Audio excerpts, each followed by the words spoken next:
Guys, may sasabihin ko sa inyo. Babalik ako bilang vlogger. Ako, DDS ako. Galit ako sa mga Dilawan, Pinklawan, Pro Kapamilya, Makabayan Black, NPA supporter at PBBM supporter. Kayo wala kayong silbi. Ha? Wala kayong silbi. Maraming tutulungan sa mga Duterte. Kasi ang mga Duterte malinis. Ikaw ang dudumi kayo. Dapat si Marcos ang patalsikin nyo. Wag si BP Sara. Kayo mga Makabayan Black, wala kayong silbi. At teachers, ML, Akbayan, Kabataan, Gabriela, sa susunod na 2028, hindi ka namin iboto. Kay galit kami sa iyo. Sana, wag lang si Bam Aquino at Kiko Pangilinan inyong iboto. Ang gusto namin, si Kibuloy at Vic Rodriguez ang gusto ko mananalo. Bakit nyo iboto ninyo? Hindi ka nahiya? Bakit nyo iboto ninyo sa 2025? Puro mga magnanakaw eh. Kasabot kayo. Ikaw, Lisa Aranita Marcos, ang asawa mo, sana tuturo ng Bongbong Marcos na yan. Saan tuturo yan? Nagnegosyo ng drug dealer? Ano bang klase?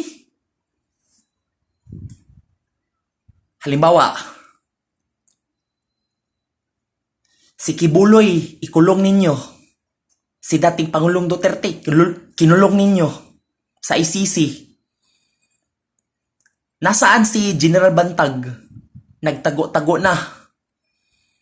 Si Bato de la Rosa, hanggang ngayon, hindi siya kinulong sa ICC. Huwag mo sabihin yan. Shadow na kayo, putang ina mo. Hoy, Laila de Lima, huwag kang magdasal-dasal sa mga Panginoon Diyos. Bagay ka sa impyerno. Ikaw may drug addict ka no? Kayo mga drug syndicate, mga wala kayong silbi. Pwede ba tumigil na kayo? Sa mga taga Metro Manila. Kayo sa mga taga Metro Manila, lumayas kayo dito. Pero huwag ka malala. Si Vice President Sara Duterte tatakbo bilang presidente ng Republika ng Pilipinas. Ang Vice President, si Senator Bungo. Puro lang lini. Gusto mo siya? Ako, galit ako sa'yo. Pero ngayon, tingnan natin ang galit ko. Gago ka. Hindi mo ko kilala, di ba? Isa akong DDS, di ba? DDS ako. Galit ako sa mga Dilawan, Pinklawan, Pro Kapamilya, Makabayan Black at NPA supporter. Ako, nakaraang 2022, binoto ako ni BBM at Sara. Ngayon, kumo presidente si Marcos ngayon, Junior, bakit nag-traitor? Ang asawa ni Bongbong Marcos, si Lisa Araneta Marcos, tatak Liberal Party yan. Siya ang binayaran nyo. Bakit kinulong si Kibuloy, kinulong si Duterte, at kinulong si Bato, at si General Bantag? Saan siya? Nagtatago. Nasaan si General Torre? Magharap ka sa akin. Kung saan-saan ka magtatago, General Torre, hanapin kita, papatay na kita, tandaan mo yan. Ha? Hindi ka nahiya sa Pilipino? Dating Pangulong Duterte, maraming tutulungan, mag-rehab sa mga mga highway para iwas disgrasya. Sa mga build project, maraming tutulungan sa mga infrastruktura, di ba? Hindi kagaya ni si Pinoy at ikaw, PBBM. Hindi ka naaasahan sa amin. Di ba? Hindi to tama eh. Pero huwag ka malala. Ngayong November 30, sige, mag-rally kayo. Gusto mo patalsikin si Marcos at Duterte? Tingnan natin ang galit ko. Dapat si Marcos ang paltalsikin nyo.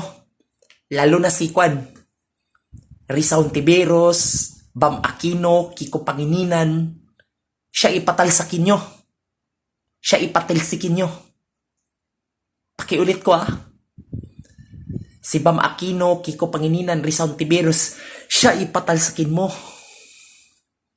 Ha? Masyado na kayo eh. Ito mga congressman, mawala kayong silbi. Si Percy Sendanya, Chil Jokno, at ikaw, adik na buang sa droga, si Laila de Lima. Dapat ka na mamatay ka. At isa ka pa, Trillanes. Saan-saan ka natatago? Hahanapin kita, papatay na kita, tandaan mo yan. Pigilan nyo paninira sa mga Duterte ha. Kaya wala sila kinalaman dito. Kung hindi, papatay namin kita. Tandaan mo yan. Tama ang ginagawa ko ha. Kami mga DDS, tama kami. Kayo may mali. Pwede ba tumigil na kayo? Please.